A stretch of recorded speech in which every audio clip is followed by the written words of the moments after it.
Nobody saw this coming. Dark Zone Breakout blew up after going unlimited. My Dark GTV is really something, right? Apologize to the project team for me. While others were testing, we were quietly making a fortune. We showered players with gold, boosted drop rates, and lowered the entry barrier, increasing drops, making it fun, lowering extraction thresholds, avoiding stealth changes, and the Cyberpunk 2077 collab were all the right moves. Giving out rides should be stress free, and you really need to extract. That's just how it is. The junk and trash inside the car, damn it, should totally be exchangeable for supplies.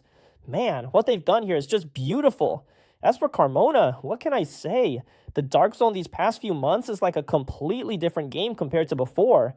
Just a few months ago, it was still caught up in controversy because of some of its changes, but then, out of nowhere, nobody expected it. Suddenly, a whole bunch of new users started pouring into the game. Man, why is that? Why did it happen? It's really hard to guess. I mean, the community that used to be so dead all of a sudden came alive, buzzing with activity and excitement. For a while there, nobody even brought up the whole hardcore versus non hardcore debate anymore. As for those light changes and simple mechanics, everyone ignored them. Or maybe they didn't ignore them, they just got used to it. Honestly, any PC game that tries to optimize its mechanics gets criticized. All I can say is the dev team still has to pay for the mistakes they made in the past. All in all, thanks to this unexpected surprise, plus the recent lightweight updates in the Dark Zone, this time the Dark Zone's local flavor is really off the charts. People are winning big, eating well, and living it up.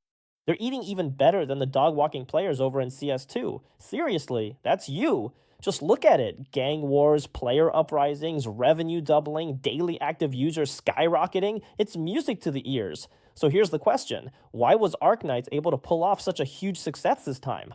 Revenue doubled, earning praise worldwide. It's a complete turnaround. I believe Arena Breakout's comeback comes down to two factors. First, an unexpected stroke of luck. Second, its own quality and how it spans out from the competition. Right now, in an environment where everyone is pushing for high pressure, high difficulty, and highly competitive extraction shooter games, Arena Breakout stands out by choosing a slower pace, or you could say a low pressure but high loot rate approach. It's honestly pretty impressive. You have to admit, what really helped Arena Breakout clean up its reputation wasn't the video creators or even its fans, it was actually the Arena Breakout PC development team who racked their brains trying to improve the game's reputation and made a series of changes. But in the end, they realized that sometimes it's better to just do nothing at all. If you run out of ammo or supplies, the enemy will end up bringing them to you.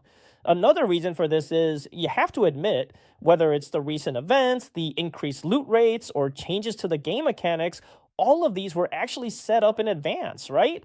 Previously, what did Arena Breakout do? They added a crosshair to the game, added hit feedback, and so on. Just a bunch of lightweight tweaks, right?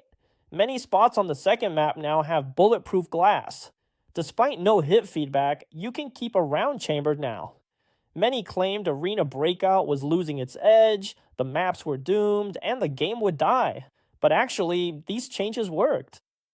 These new emotional and gameplay changes have allowed the game to attract users who would have otherwise been drawn away by other games, especially at such a critical moment. To put it simply, it's a perfect combination of timing, location, and people. Arena Breakout has all of it this time. I've noticed that in the PC streaming section, there are a lot more streamers now. Streamers who used to only have a few dozen or a few hundred viewers are now seeing their numbers grow more and more. Arena Breakout is improving. Looting outweighs fighting here. It and its competitors use different systems. To clear the map, you must catch people, but you might not even see those you engage. Want to make money? You might as well just go pick up some junk. With a huge wave of new players coming in, they kindly increase the drop rates, basically kicking people when they're down and going after the underdogs. When daily active users get too high and prices skyrocket, why not just restock more items directly? Once the M4 starts showing up everywhere, making level 5 and level 4 armor worthless, I'll just raise the price of level 4 eggs, so everyone can happily scavenge and sell them on TV while still enjoying their level 5 and level 6 armor. Honestly, there's nothing wrong with the Shore base being on PC, right?